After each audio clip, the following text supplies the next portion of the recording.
Phone আমি receive করাতে ও শুধু হাউমাউ করে কাঁদছে।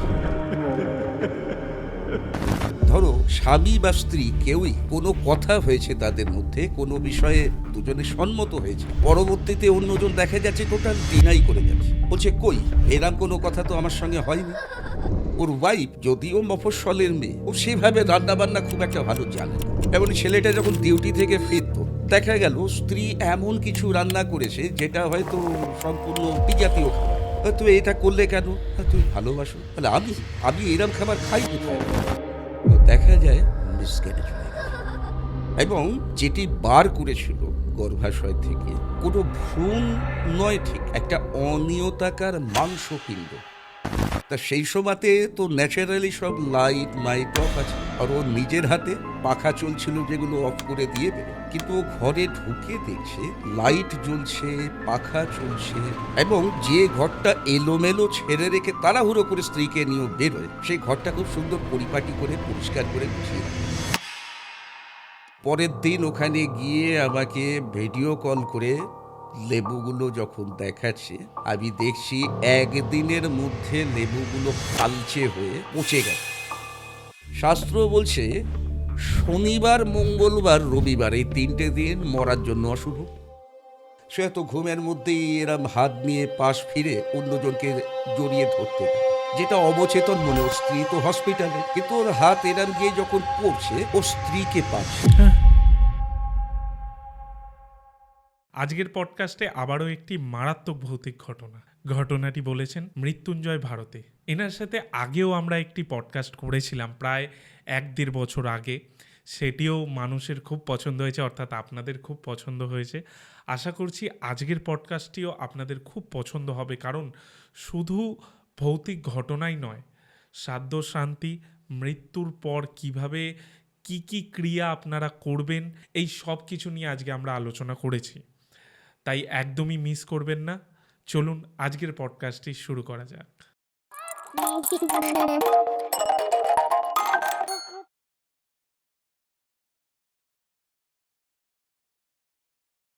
দাদা, কেমন আছেন প্রথমত জিজ্ঞেস করি।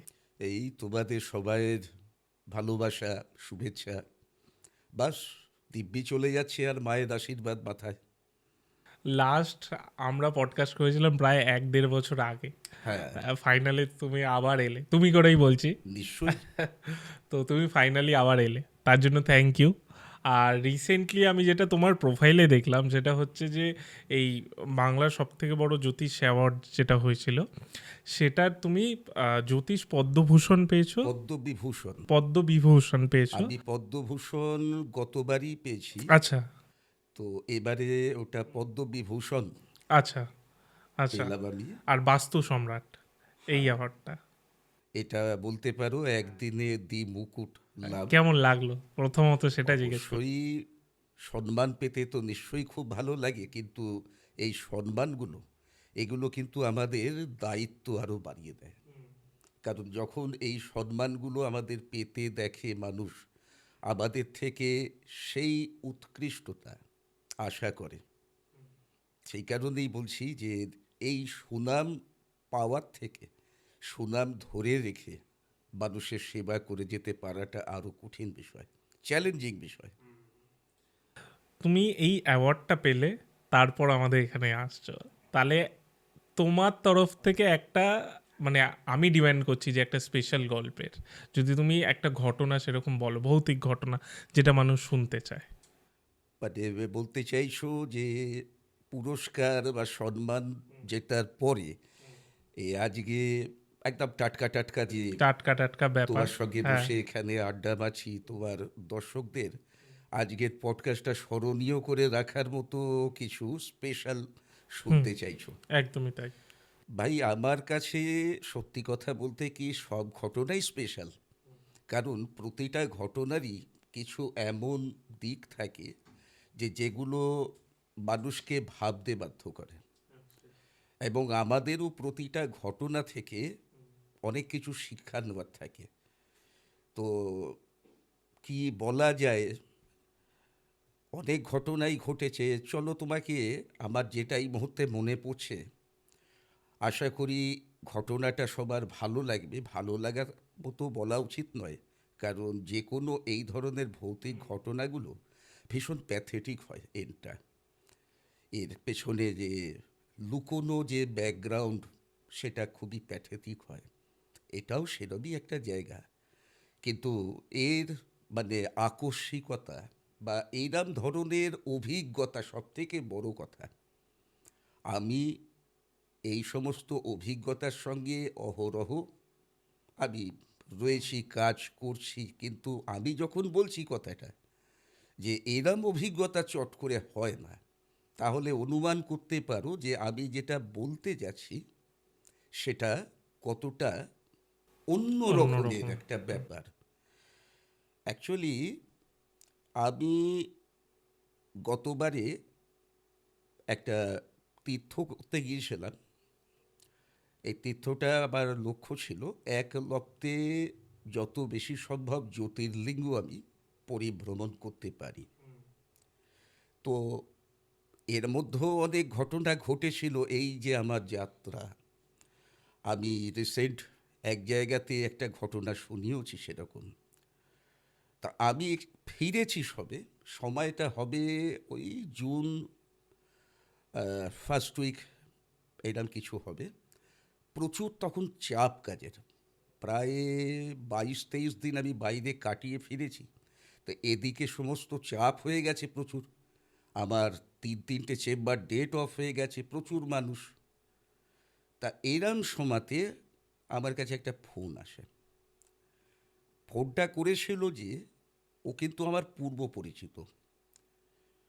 ছেলেটির নাম হচ্ছে সৌম্যজিৎ। আচ্ছা।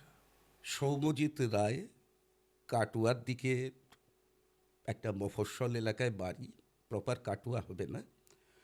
তো ছেলেটা আমার কাছে যখন এসেছিল, ওর বিটেক হয়ে গিয়েছিল, চাকরির জন্য অনেক চেষ্টা করছিল, কিছুতেই ও চাকরি আর হচ্ছিল না। মানে একদম ধরো সব কিছু হয়ে গিয়ে ফাইনাল সিলেকশনেও বাদ পড়ে যাচ্ছে, এরম ব্যাপার। আর চলছে ট্রেন্ড, বিগত 2 বছর 2.5 বছর ধরেও যে ট্রাই করছে, বেচারা একদম মেন্টালি ভেঙে গেছে। ও ভেবে নিয়েছিল ওর দ্বারা কিছু হবে না। তা আমি ওর চার্টে একটা খুব খারাপ জিনিস দেখেছিলাম। দুটো দোষ ছিল খারাপ। একটা ছিল পিতৃদোষ, আরেকটা ছিল প্রেত সাপ যোগ। সাপ, আচ্ছা। প্রেত সাপ, ঠিক আছে? তাই পিতৃদোষ বলো, পেত শ্রাপ দোষ বলো, এগুলো মানুষের জীবনে অভিশাপ স্বরূপ। তোমার সব আছে, তোমার সব যোগ্যতা আছে, সব সক্ষমতা আছে, কিন্তু তুমি সেই যোগ্যতা বা সক্ষমতার মূল্য পাবে না, সব থেকে বড় ব্যাপার। তো যাই হোক, ঈশ্বরের কৃপায় আবার প্রতিকার কাজ হয়ে যায় ওর। হুম। যে কাজ পাচ্ছিল না, ও চাকরি পেয়ে যায়, এবং চাকরি পাওয়ার পর বছর 1-1.5-এর মধ্যে ছেলেটার বিয়েও লাগে। সেই সময়তে আমি ছেলেটার জোটকও বিচার করেছিলাম, খুব ভালো মিল হয়েছে, সচরাচর এত ভালো মিল দেখা যায় না। মেয়েও খুব ভালো মেয়ে, কিন্তু অদ্ভুত ব্যাপার, ছেলের চার্টে যে ধরনের সমস্যা দেখেছিলাম, সিমিলার সমস্যা মেয়ের চার্টেও বিদ্যমান। আচ্ছা, দুজনেরই সেম। হ্যাঁ, যে এই প্রেত সাপ সংযোগ মেয়ের চাটেও বিদ্যমান, ছেলের চাটেও বিদ্যমান। তো আমি ওদের মিল খুব ভালো হয়েছিল, রাজ্যটুক 36 গুণের মধ্যে 30.5 গুণ তাদের মিল হয়েছে। এত হাই স্কোর সচরাচর পাওয়া যায় না, 20 থেকে 25-এর মধ্যেই লিমিটেড থাকে বেশিরভাগ। তা আমি ওদেরকে সাবধান করে দিয়েছিলাম যে দেখো বাবা, তোমাদের এই যে জিনিসটা আছে, এই বিষয়ে কিন্তু খুব সচেতন থাকতে হবে, যেন এই জায়গাটা নিয়ে কখনো অবহেলা করো না। কি থেকে কি হতে পারে, তোমরা ইয়াং জেনারেশনের ছেলে মেয়ে, তোমাদের এখনও সেরম ধারণা নেই। আমি চাইবো যেন কখনো এরম অভিজ্ঞতা তোমাদের না হয়। তা আমি ওদেরকে শরীর বন্ধন কবচও দিয়েছিলাম, যে যাতে এই ধরনের কিছু ইনফ্লুয়েন্স ডাইরেক্ট ওদের কোনোভাবে ক্ষতি না করতে পারে। কিন্তু ওই যে কথায় আছে, অদৃষ্টের লিখন কে খণ্ডাবে। ছেলেটা পরবর্তীতে জেনেছিলাম যে ও একটা নতুন কাজ যখন জয়েন করে, যে চাকরিটা পেয়েছিল, কিছুদিনের মধ্যে ও আরেকটা বেটার কাজ পায়। আর সেখানকার সিস্টেম অনুযায়ী শরীরে কোনো আংটি, তাবিজ, কবজ ওসব কিছু নাকি রাখতে দেওয়া হয় না। তো ও তখন ওটিকে খুলে নিয়ে নিজের ব্যাগের সঙ্গে আমায় জিজ্ঞেস করেছিল যে স্যার কী করবো, এরম এরম ব্যাপার, আপনি বলেছিলেন এটা যেন আমি না ছাড়ি। তা আমি তখন ওকে বলেছিলাম ঠিক আছে তুমি খুলে ব্যাগে রেখো। আর স্ত্রী ওর, সে কোনো কারণে, ফ্যাশনের কারণেই হোক, যে কোনো কারণেই হোক, কিছুকাল বাদে সেও খুলে রেখে দিয়েছে। তাই পরবর্তীতে সে জিনিস গায়েবই হয়ে গেছে, আর পাওয়া যায়নি। তো যাই হোক, আমি একটু ইতিবৃত্তটা শুনিয়ে দিলাম ছেলেটার পরিচয়টা। এই আমার কাছে নতুন নয়, এ আমার বহু পরিচিত মানুষ। তো ফোন আমি রিসিভ করাতে ও শুধু হাউমাউ করে কাঁদছে। ও মানে যে কিছু বলবে, ওর মনের মধ্যে আমি বুঝতে পারছি এত কিছু চলছে, ও বলতে চাইছে অনেক কিছু, কিন্তু ও কিছুই ঠিক করে বলে উঠতে পারছে না। তা আমি ওকে তখন বললাম, বাবা তুমি শান্ত হও, এরম করলে তো হবে না, এত বিচলিত হলে হবে না। আমি বুঝতে পারছি তোমার উপর কোনো বড় বিপদ এসেছে, তোমার বিপদে ভয় কি, আমি আছি তো, তুমি তো জানো আমি আছি, আমি ঠিক দেখে নেবো। তুমি বলো, ঠান্ডা মাথায় আমায় বলো কি কি ঘটেছে, তুমি এত আপসেট কেন। তো ও জাস্ট হসপিটাল থেকে আসছে, স্ত্রীকে ওখানে অ্যাডমিট আছে, ভিজিটিং আবারও দেখে আসছে, এবং স্ত্রীর কাছে কিছু এমনও শুনেছে যেটা ওকে এত আপসেট করে তুলেছে। মানে অ্যাকচুয়ালি ওর সঙ্গে ঘটেছেই এমন কিছু ঘটনা। তা আমি ওকে বললাম তুমি আমাকে ঠান্ডা মাথায় সব বলো, আমি সময় দিচ্ছি, কোনো ব্যাপার না। তো আমাকে শুরু থেকে সব ও বলে। এখন আমি সবটা যদি ওর কথা বলি তো তাহলে এই ঘটনা আজকে বোধহয় শেষ করতে পারবো না। আমি অত্যন্ত ইম্পর্টেন্ট কিছু জায়গা আমি বলছি, যেটা ওর থেকে আমি সেদিন জেনেছিলাম। প্রথমত, বিয়ের পর ও কাজের জায়গায় চলে আসে জামশেদপুর, ওখানেও কাজ করতো। তা বলে টাটা ভেবো না, টিস্কোতে নয়, প্রচুর অনুসারী শিল্প আছে ওখানে, ওই নামই কোথাও কাজ পেয়েছিল। আর স্ত্রী গ্রামের বাড়িতে বাবা মার কাছে থাকতো, ও নিয়ে আসতে পারেনি কারণ নিজে মেশে থাকতো। কিন্তু কিছুকাল আগে, মানে ওই ঘটনার কিছুদিন আগে, ও সস্তায় একটা বাড়ি ম্যানেজ করে। ও অনেক দিন থেকেই খুঁজছিল, বিজ্ঞাপন টিজ্ঞাপন দেখছিল। তো শেষে একটা বিজ্ঞাপন দেখে যোগাযোগ করে, একটা 2 কামরার ফ্লোর, 3 ফ্লোর আছে, টপ ফ্লোর 3 তলায় ও একটা ফ্ল্যাট বলো, বাড়ি বলো, যাই বলো, ও পায় অনেকটাই সস্তা পয়সা। কিন্তু কন্ডিশন ছিল যে 11 মাসের কন্ট্রাক্টেড রেন্ট একবারে জমা করে দিতে হবে। হ্যাঁ, কারণ মালিক বাইরে থাকে, কানাডায় থাকে, দালালের হাতে সব কিছু ছেড়ে দেওয়া আছে। তো মালিক আসতে পারবে না, দেখতে পারবে না, ও অত হেডেক রাখতে চায় না, ওই জন্য কম থেকে কম ভাড়াতেও দিয়ে দিতে রাজি আছে। এই হচ্ছে কথা। ও অত চিন্তা ভাবনা না করে, যে এমপ্লয়িজ লোন হয় সংস্থায়, সেই লোন নিয়ে ও 11 মাসের ভাড়া চুকিয়ে বাড়ি ভাড়া নিয়ে নেয়, এবং তারপরে পরই ও স্ত্রীকে নিয়ে এসে ওখানে ওঠে।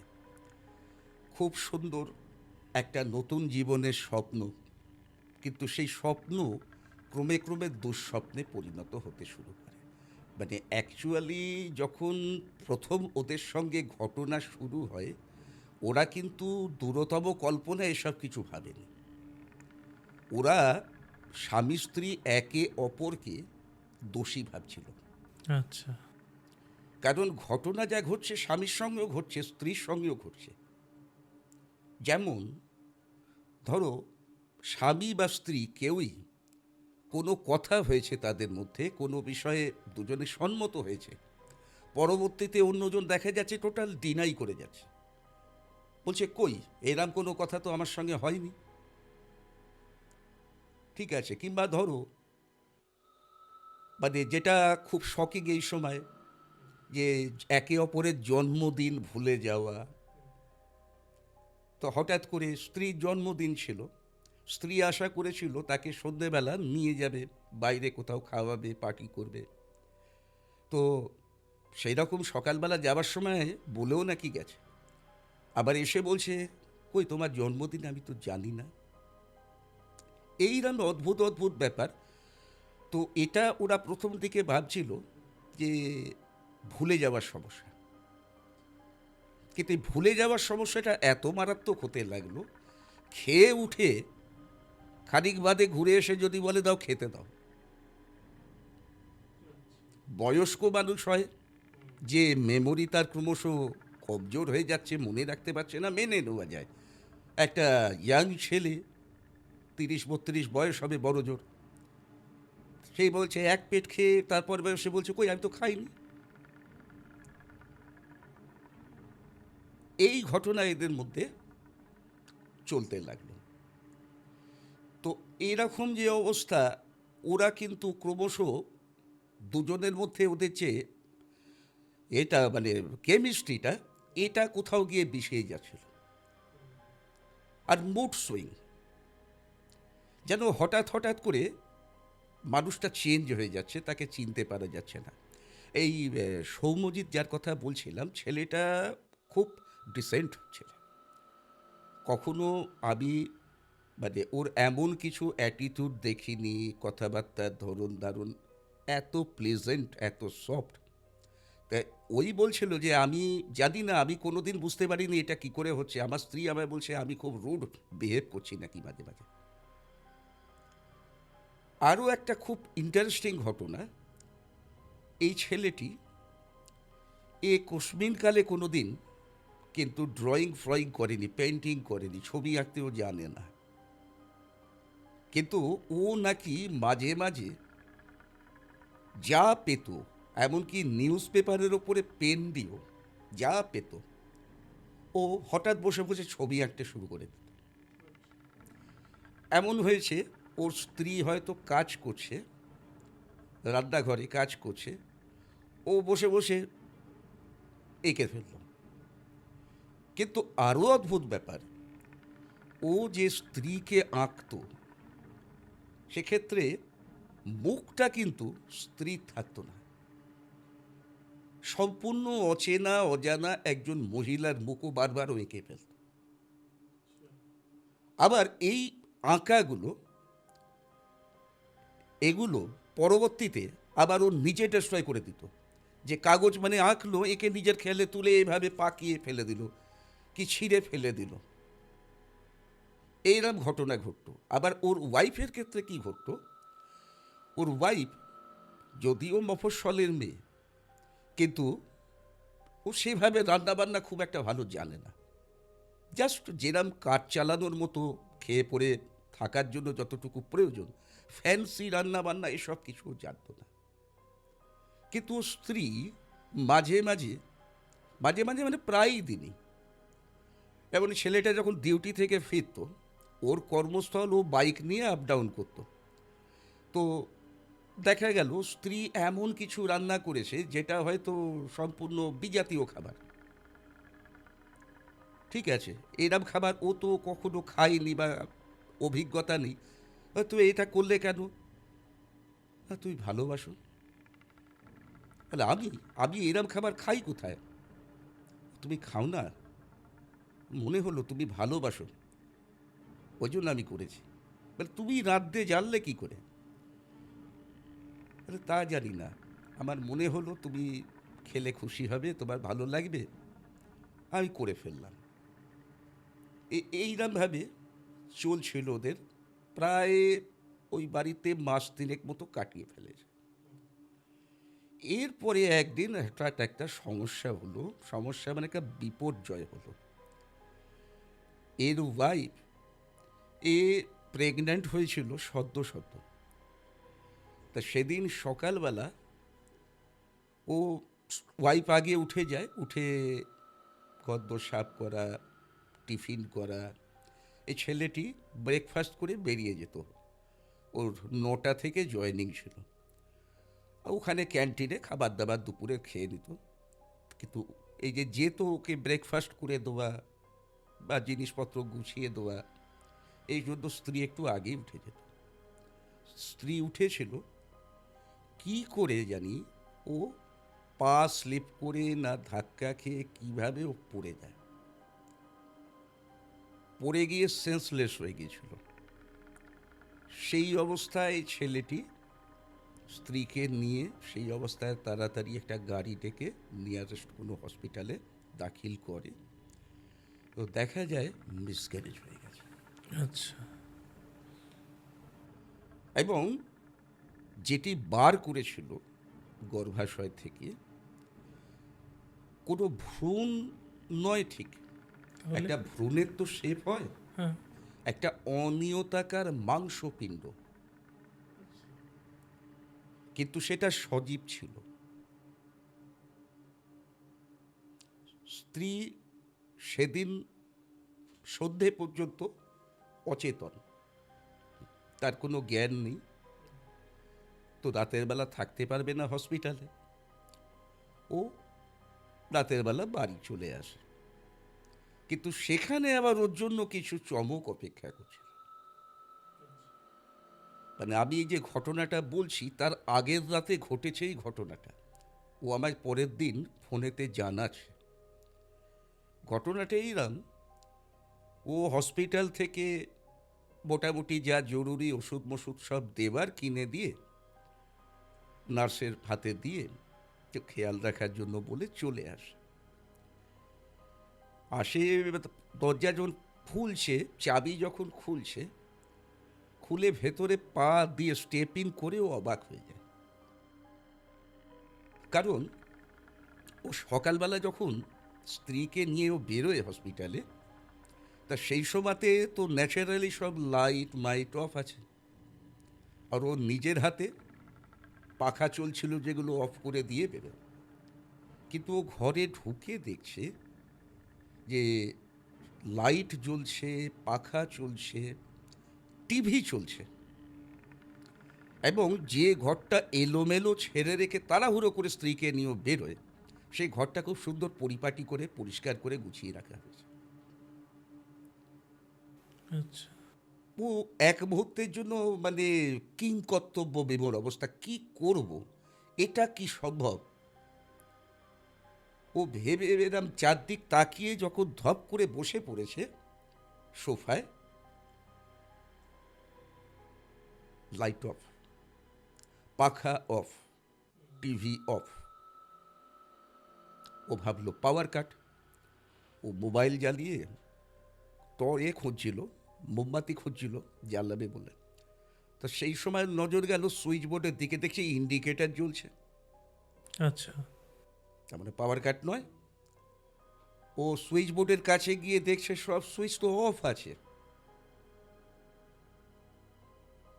ও সুইচ অন করতে তখন আলো জ্বললো, সুইচ অফ ছিল, অথচ ঘরে আলো জ্বলছিল, পাখা চলছিল। আর এটা যে হ্যালিউশন নয়, আমাকে ক্লিয়ার করলো। বলে আমি জানি স্যার আপনি কি বলবেন, যে আমি মানসিক চাপে হ্যালিউশনের শিকার হয়েছি। এইবারে বলুন, আমি যখন এটা দেখলাম, নোটিস করলাম পাখাটা ঘুরছে, তো মানে বন্ধ হওয়ার আগে পর্যন্ত তো সিলিং ফ্যানটা অনেকক্ষণ ঘোরে, তাহলে যদি আমার হ্যালিউশনই হবে তাহলে পাখাটা ঘুরছিল কী করে। বললাম আচ্ছা তারপর। তারপর সত্যি বলতে স্যার আমার ভাবার মতো তখন অবস্থা ছিল না, প্রচণ্ড পরিশ্রান্ত, আবার খিদেও নেই। আমি জাস্ট এক গ্লাস জল খেয়ে জাস্ট চেঞ্জ করি আর বিছানায় শুয়ে যাই। শুতে আমি ঘুমিয়ে যাই, গভীর ঘুমে ঘুমিয়ে যাই। পরদিন সকালে আমার অ্যালার্ম ছিল, আমার অ্যালার্ম দেওয়া ছিল, আমার ঘুমটা ভেঙে যায়। ঘুমটা ভেঙে যেতে আবার একটা আমার এক্সপিরিয়েন্স হলো।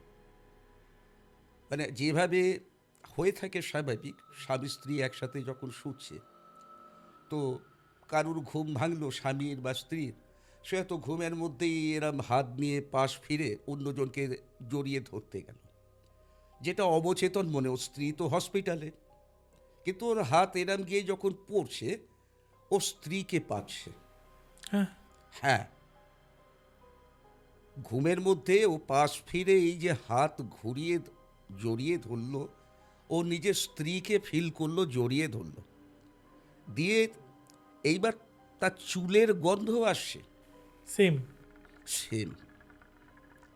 তার স্ত্রী যে হেয়ার অয়েল ইউজ করে তার খুব পছন্দ গন্ধটা। আর এই গন্ধটা নাকে আসতেই ও সম্বিত ফেলল, ও ছিটকে বিছানা থেকে লাফিয়ে নেমে গেল। নেমে দেখছে কিছু নেই, পাশবালিশ কেউ নেই, পাশবালিশ আছে যেটা নিয়ে শুয়েছিল রাতে। তো তখন ওর ঠান্ডা হয়ে চোখে মুখে জল দিয়ে বাথরুম থেকে এসে ও ভাবলো মনে হচ্ছে আমার প্রচণ্ড হ্যালিউশন হচ্ছে। আবার পরক্ষণে ওর স্ত্রীর জন্য খুব চিন্তা হলো, ওর কিছু ক্ষতি হয়নি তো, ওর কিছু বিপদ হয়নি তো, এরাম কেন হলো? তো তখন ওই অবস্থাতেই সোজা বাইক নিয়ে হসপিটাল। একটু ভিজিটিং আবার শেষ না হলে তো ঢুকতে দেবে না। বাস একজন সিস্টারের থেকে শুধু এইটুকুন খোঁজ নিল কেমন আছে, বলল ভালো আছে, রাতে কয়েকবার জ্ঞান ফিরেছিল, ওর নাম ধরে ডাকছিল, আবার ঘুমিয়ে গেছে, এখনও ঘুমোচ্ছে। তো এবারে স্বস্তি পেয়ে ও বেচারা একটু টিফিন মিফিন করে নিয়ে ভিজিটিং আবার যখন শুরু হয়েছে ঢুকেছে। স্ত্রী তখনও ঘুমোচ্ছে। তাহলে কিছুক্ষণ মাথার কাছে বসে থেকে ও মাথায় হাত বুলিয়ে দিতে লাগলো, সুড়সুড়ি দিতে লাগলো কপালে। এতে কিছুক্ষণের মধ্যে ও স্ত্রী চোখ খোলে, এবং চোখ খোলার পর তার স্ত্রীর প্রথম কথা, তুমি এখনো বাড়ি যাওনি? তুমি এখনো এইভাবে বসে?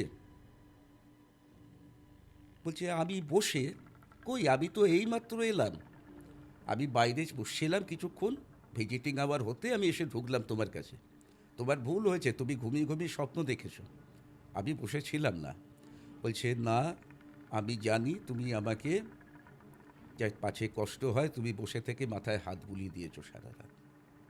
এই তো এইখানটা বসছিলে যেখানে ভিজিটার টুলস লাগা থাকে বসার জন্য, বলে এইখানটায় তো তুমি বসেছিলে। আমি কতবার বললাম বাড়ি চলে যাও, আর যেগো না, তুমি এখনো বসে আছো, তুমি যাও, এবারে বাড়ি যাও, রেস্ট করো, আমি ভালো আছি দেখো। কিছুক্ষণ স্ত্রীর কাছে কাটিয়ে ও যে মানে শখ যেটা খেলো, ও স্ত্রীকে বুঝতে দিল না। বললো গুরুজি আমি কিছু বলিনি। একেতেই কালকে রাতে ওটা হয়েছে। হ্যাঁ হ্যাঁ, যে আমি, ও বলল যেভাবে বলল, ওর কনফিডেন্স দেখে আমি বুঝলাম কিছু তো গড়বড় আছে। এটা নিছক ওর মনের ভুল বা দুঃস্বপ্ন নয়, বা ও যেটা ফিল করেছে, ও কিছু এক্সপিরিয়েন্স করেছে, ও মিথ্যে কথা বলছে না, ওর চোখে মুখে যে ভাবটা ছিল। কিন্তু আমি ওকে কিছু এসব বলে ওকে আমি টেনশন দিতে চাইনি। কিন্তু আমি যে কি করব এখন আমি কিছু বুঝতে পারছি না। যদি স্ত্রীর কাছে এই কথাগুলো না শুনতাম, তাহলে কাল রাতে আমার সঙ্গে হওয়া অভিজ্ঞতাকে আমি আমার মনের ভুল বলেই ধরে নিতাম। কিন্তু কোথাও গিয়ে আমার মনে হচ্ছে এই দুটো জায়গা কানেক্টেড আছে। আমি এখন কি করি স্যার? আমি বললাম শান্ত হও, তোমার স্ত্রীর এখন কি কন্ডিশন, কবে ওখান থেকে ডিসচার্জ পাবে?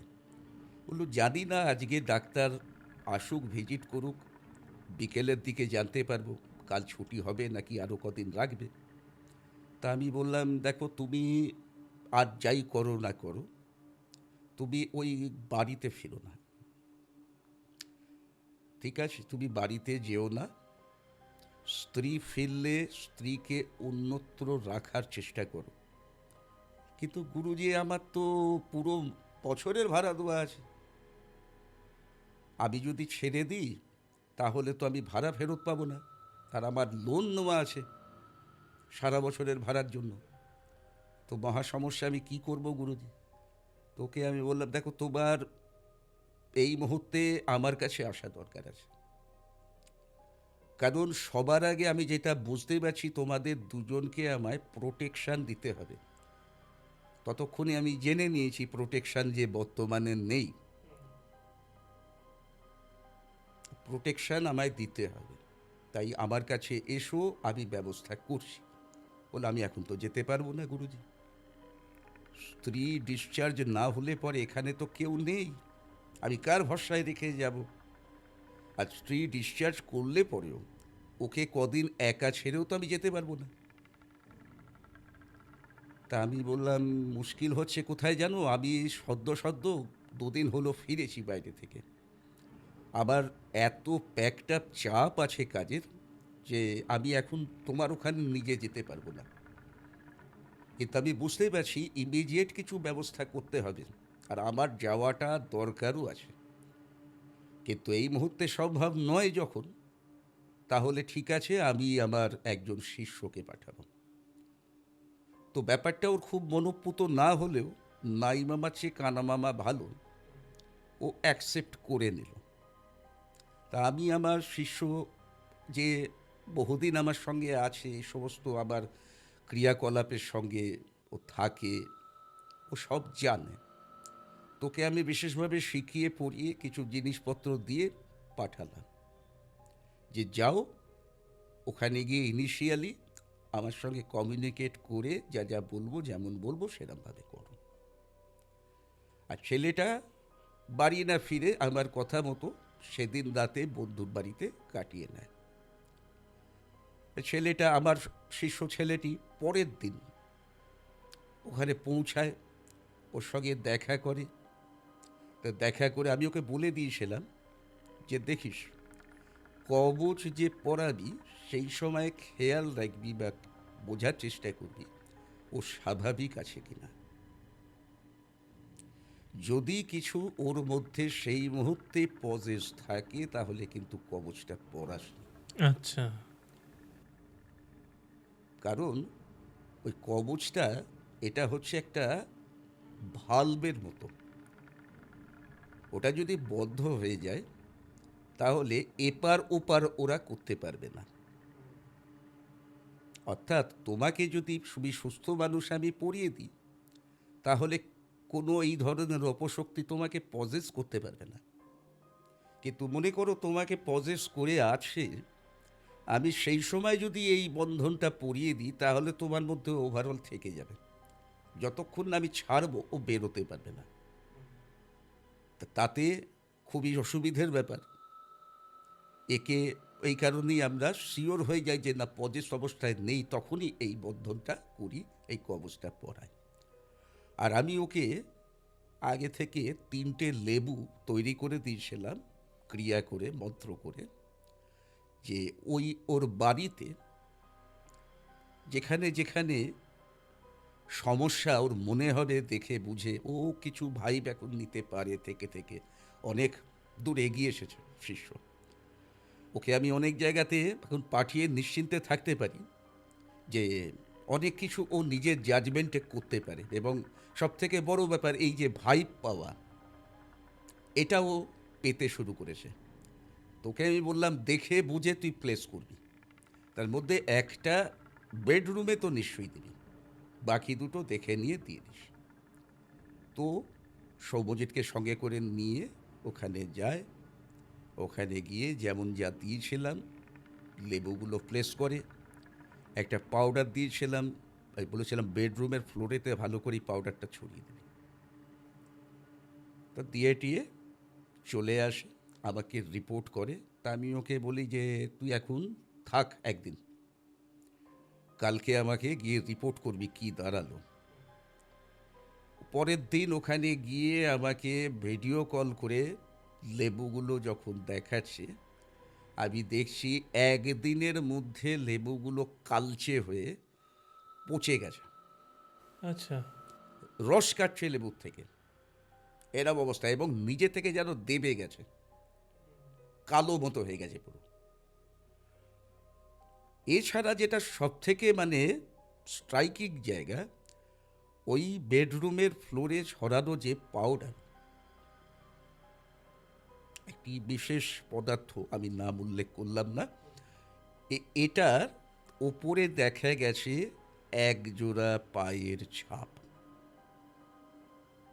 একটি পুরুষ একটি নারী পায়ের ছাপ। তা আমি বললাম, ভাই পাচ্ছিলাম এই টেস্টিংয়ে জায়গাটা আরও ক্লিয়ার হলো। আমি তখন সৌম্যজিৎকে বললাম যে, সৌম্যজিৎ, তুমি এই যে বাড়িটা নিয়েছো, ভাড়া নিয়েছো, তা এতগুলো টাকা একেবারে দিয়ে নিলে তুমি এই বাড়িটা সম্পর্কে খোঁজ খবর নিয়েছো কি? বললো, না স্যার, এত কিছু তো তখন মাথায় ছিল না। বউকে আনতে হবে এখানে, দীর্ঘদিন হয়ে গেল বিয়ের পর, আনতে পারছি না।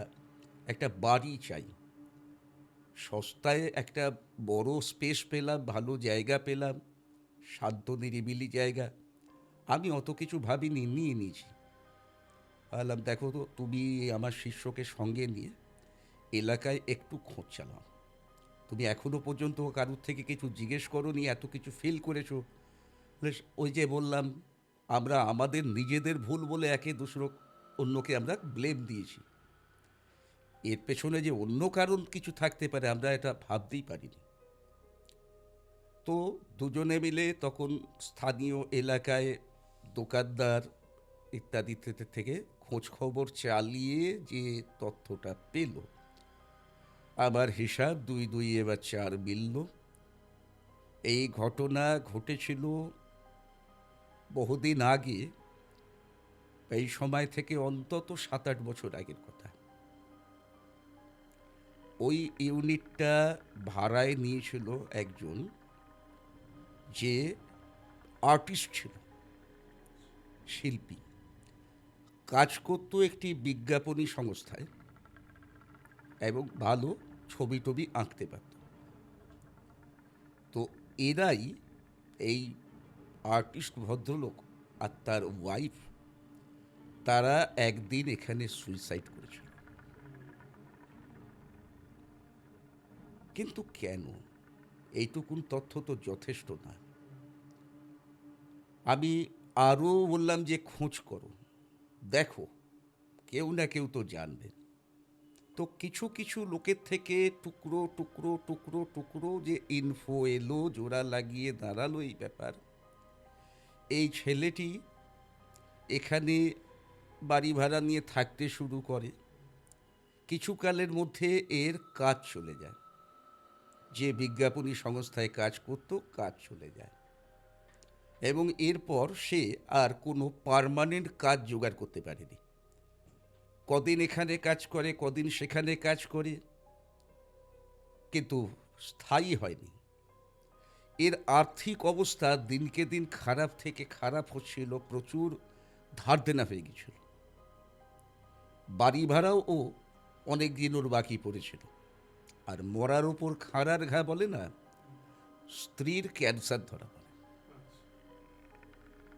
দিয়ে শেষে অনুমান করে নেওয়া যায় কি পরিস্থিতিতে মানুষ এই কাজ করতে পারে। সুইসাইড নোটও তারা লিখে গিয়েছিল।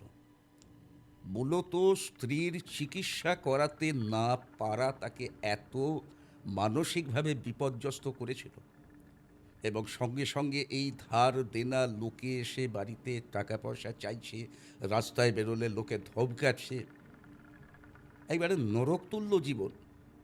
শেষে তারা চরম সিদ্ধান্ত নিয়ে ফেলেছিল, আমরা এটা অনুমান করছি, কারণ আর আমি এখানে কোনো গ্রাউন্ড পাচ্ছি না। তা আমি তখন বললাম যে, ঠিক আছে, হতে পারে যে দালাল যার মাধ্যমে তুমি ঘর নিয়েছো, ও এই বিষয়ে বিশেষ জানতে পারে। ওর কাছে যাও, গিয়ে ফোনে আমাকে কথা বলো।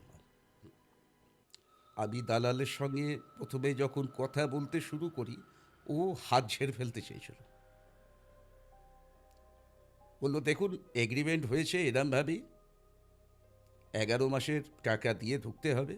উনি চলে যেতে চান, চলে যেতে পারেন, আমি টাকা পয়সা ফেরত দেবো না, উনি কিছু পাবেন না। বললাম, সেটা তো ঠিক কথা, ও টাকা পয়সা পাবে না, তুমি দেবে না, কিন্তু আমি সেটা জানতে চাইছি, সেটা বলো, এখানে যে এরম সমস্যা আছে তুমি জানতে কি জানতে না? তুমি এই ছেলেটাকে যে ভাড়া দিয়ে দিলে কিছু বললে না? বলে আমার কাজ ভাড়া দেবো, আমি ভাড়া দিয়েছি। আমি জানি অনেক সমস্যা হয়, এখানে বেশি দিন কেউ ভাড়া থাকতে পারে না। তা উনিই বা ভাড়া নেবার আগে দেখেননি কেন, খোঁজ খবর রাখেননি কেন? আমি কি করব? এটা তো সমস্যার ব্যাপার। এদেরকে সবার আগে আমার দরকার ছিল প্রোটেক্ট করার। কবচ পাঠিয়ে দিয়েছিলাম, কবচ ওরা ধারণ করেছিল, কিন্তু স্ত্রী এদিকে ডিসচার্জের সময় হয়ে গেছে। তো বলছে, স্যার তাহলে আমি কি করব বলুন, আমি কি ওই বাড়িতে গিয়ে উঠব? আমি বললাম, দাঁড়াও, আমি যাব। তুমি আপাতত স্ত্রীকে কোনো জায়গায় ব্যবস্থা করে রাখো, ওখানে নিয়ে গিয়ে ঢুকিও না। আমি গেলাম ওখানে। ওখানে গিয়ে সেই দালালের সঙ্গে দেখা করে বললাম, মালিকের নাম্বার দিন। মালিকের নাম্বার নিলাম, সৌমজিৎকে বললাম, তুমি মালিকের সঙ্গে কথা বলো যে স্যার এরম এরম সমস্যা, আমি আপনার বাড়িটা ভাড়া নিয়ে তো ফেঁসে গেছি, কিন্তু এখানে আমি কিভাবে থাকবো?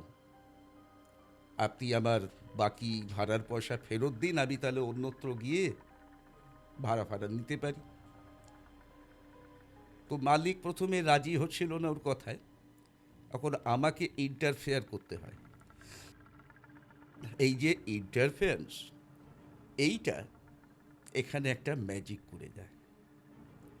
আসলে এই যে মালিক, আমার হিন্দিতেও পডকাস্ট আছে, হয়তো জানো। গত বছরে আমি 3টে হিন্দি পডকাস্ট করেছিলাম। তো ওই পডকাস্ট, প্রথম পডকাস্ট শোনার সময় থেকে মালিক আমার ফ্যান। দেশে থাকে না ঠিক কথা, তো দেশীয় অনুষ্ঠান ইত্যাদি তো শোনে। তো আমাকে শুনেছিল, দেখেছিল, কথাগুলো শুনেছিল। তো কোথাও গিয়ে ও মনে মনে আমার ফ্যান হয়ে গেছে। ও যখন রিয়েলাইজ করলো এ প্রান্ত থেকে কথা বলা মানুষটা সেই মানুষটা যাকে আমি এত পছন্দ করি, যার অনুষ্ঠান আমি এত শুনি, তো ও পুরো গদগদ হয়ে গেল। বললো, স্যার এরম ব্যাপার, আপনি এর মধ্যে ইনভলভ হয়েছেন, তাহলে তো খুব সিরিয়াস ব্যাপার হবে। ঠিক আছে, আমি আমার সাধ্যমতো সাহায্য করব, কি করতে হবে আমাকে বলুন। তা আমি বললাম, আপনি এই জায়গায় ওকে টাকা ফেরত দিয়ে দিন, সব থেকে ভালো হয়, ও তাহলে এখান থেকে চলে যেতে পারে। তো বললো, টাকা ফেরত না হয় দিয়ে দিতে পারি, কিন্তু আপনাকে যখন আমি পেয়েছি এইভাবে, আপনাকে সমস্যাটা আমার সলভ করে দিতে হবে। এই বাড়িটা কিন্তু স্যার আমার বহুদিনের মাথা ব্যথার কারণ। বললাম, কেন? এই ঘটনা তো আমি শুনলাম 7-8 বছর আগের। তো বহুদিনের কি করে? বলে, বহুদিনের এই কারণের, এই বাড়ি এ আমার বাবা তৈরি করেছেন। তো বাবা তৈরি করে এখান দিয়ে সেটেল যখন করেন, আমি ততদিনে হায়ার স্টাডিজের জন্য আমেরিকা।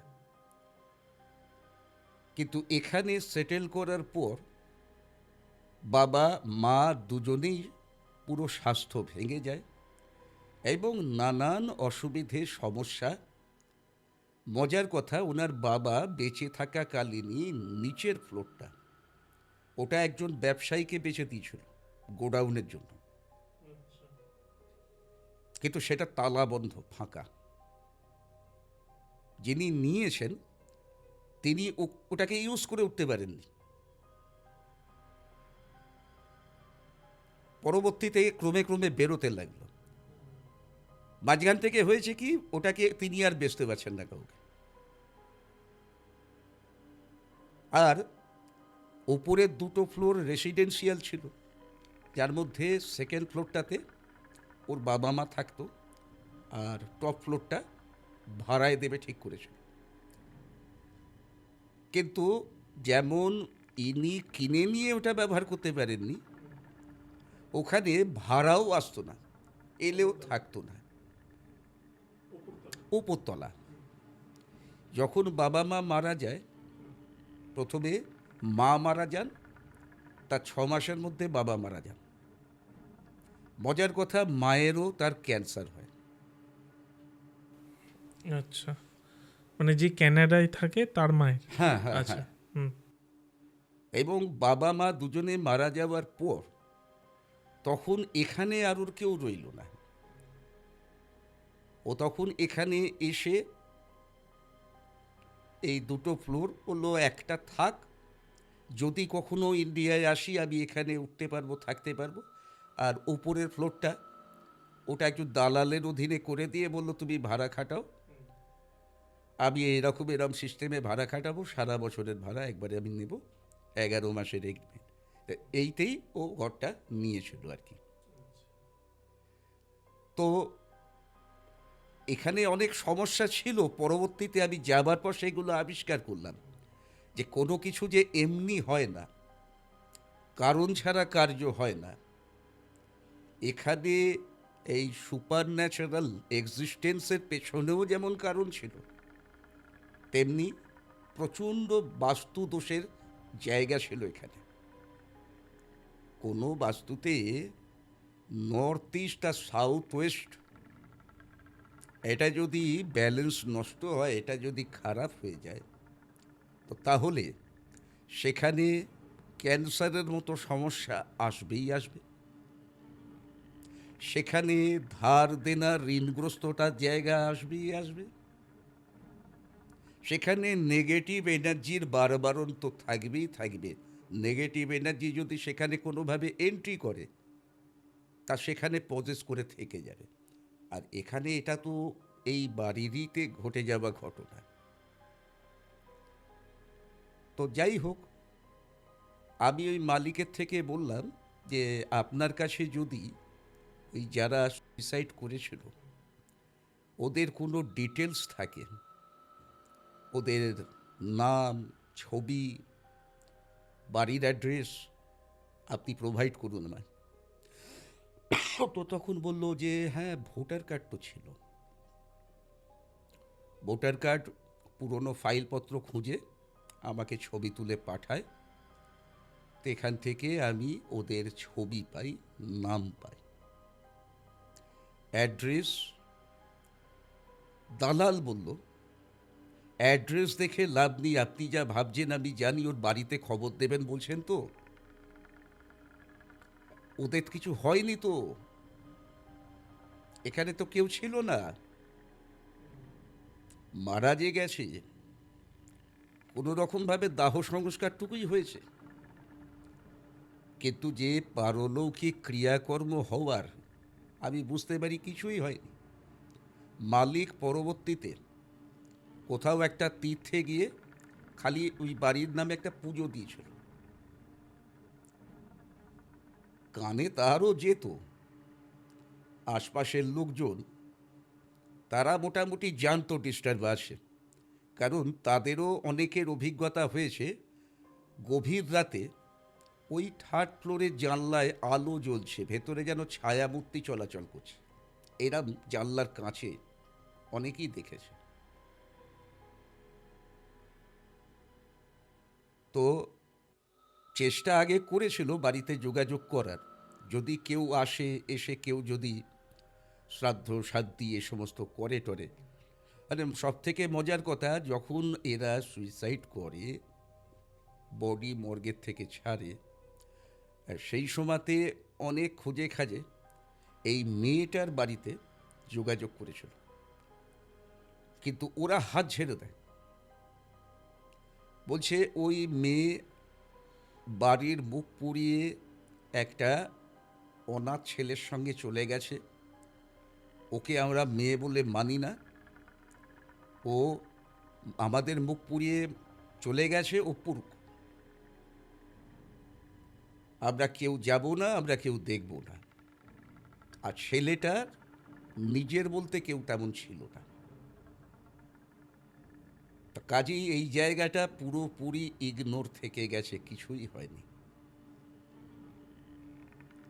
তা ছবি, নাম এ সমস্ত পাওয়ার পর এবং মালিকের থেকে গ্রিন সিগন্যাল পাওয়ার পর, কারণ সৌম্যজিৎ, সত্যি কথা বলতে কি, আমি ওকে জাস্ট ছেড়ে বেরিয়ে আসতে বলতাম। কারণ এই জায়গা থেকে একটা বাস্তুকে উদ্ধার করা এটা চারটিখানি কথা নয়। এত ব্যয়ভার কোনো সাধারণ মানুষের পক্ষে চট করে ওঠানো সম্ভব না। আর ভাড়া বাড়ির জন্য কেন করবে কেন লোকে? তা আমি ওটাই ভেবে রেখেছিলাম যে আমি ওকে বলবো, ভাই পয়সার শোক ভুলে যাও, বেঁচে থাকলে পয়সা জীবনে অনেক কামাতে পারবে, বেঁচে থাকতে হবে সুস্থ স্বাভাবিকভাবে। আর তোমাদের তো ছিল বাবা এরকম, আমি তো সাবধান আগে করেছিলাম, কিন্তু এখন দেখা গেল ইন্টারেস্টটা মালিকের এসে গেছে। বলছে গুরুজি, যদি এই রকমভাবে ছেড়ে দিই তাহলে এই ঘটনা এটাও তো লিক হবে বাইরে, আমার বাড়িটার আরও দুর্নাম হয়ে যাবে, আরও বদনাম হয়ে যাবে। এরম অবস্থায় এখনই বাড়ি বেচতে পারছি না, আমি চাইছি বেচে ফেলতে, ওখানে আমার কেউ নেই, আর আমি রেখে কি করব? আমি তো কী বলতে চান আপনি? না, আপনি এটা উদ্ধার করুন, যা সমস্যা আছে সমস্যাটা কাটান এবং বাড়িটা যাতে বিক্রি হয়ে যায়। আমিও আর পারছি না এটা টেনশনটা নিতে। বললাম ঠিক আছে, আপনি যদি আমাকে অফিসিয়ালি বলছেন এটা টেক ওভার করতে, আমি করছি। আপনাকে সমত সাপোর্ট দিতে হবে, খরচাপাতি যা আছে আপনাকে সাপোর্ট করতে হবে। বলে আমি সব করতে রাজি আছি, কিন্তু ওটা আমার থেকে ছাড়ান। আর ঘটনা হচ্ছে, এই যে বাস্তুটা যা যা দোষ আছে, আমি ওকে বলেছিলাম যে দেখুন আপনার এই সমস্যা হবে, যদিও আপনি এখানে থাকেন না, কিন্তু আপনার মালিকানা আছে। বলে হচ্ছে তো, আমি বুঝতে পারছি না তো কেন হচ্ছে।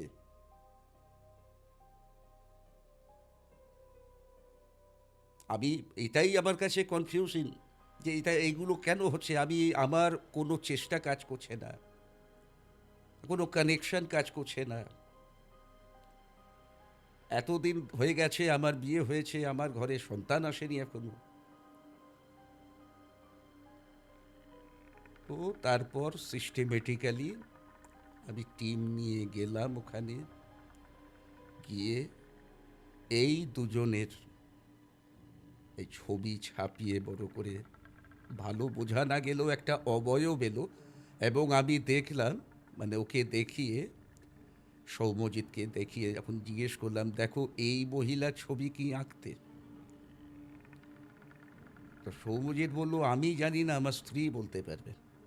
স্ত্রী দেখে বলল হ্যাঁ।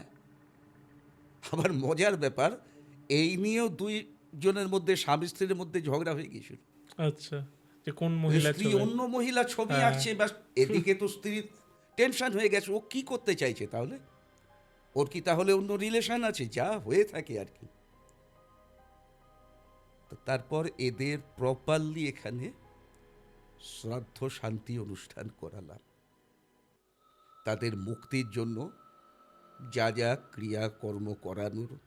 এবং এই বাস্তুর ওপরে যে শ্রাপ, একটা অপূর্ণ তাদের কামনা বাসনা, তারাও তো নিউলি ম্যারিড কাপল ছিল, তারাও তো তাদের লাইফটা যা স্টার্ট করেছিল। কিন্তু ভাগ্যের পরিহাস, একে আর কিভাবে তুমি দেখবে? যদি সুইসাইড নাও করতো, স্ত্রী কিছুদিন বাদে বিনা চিকিৎসায় মারা যেত। ওই যন্ত্রণাটা নিতে চায়নিও,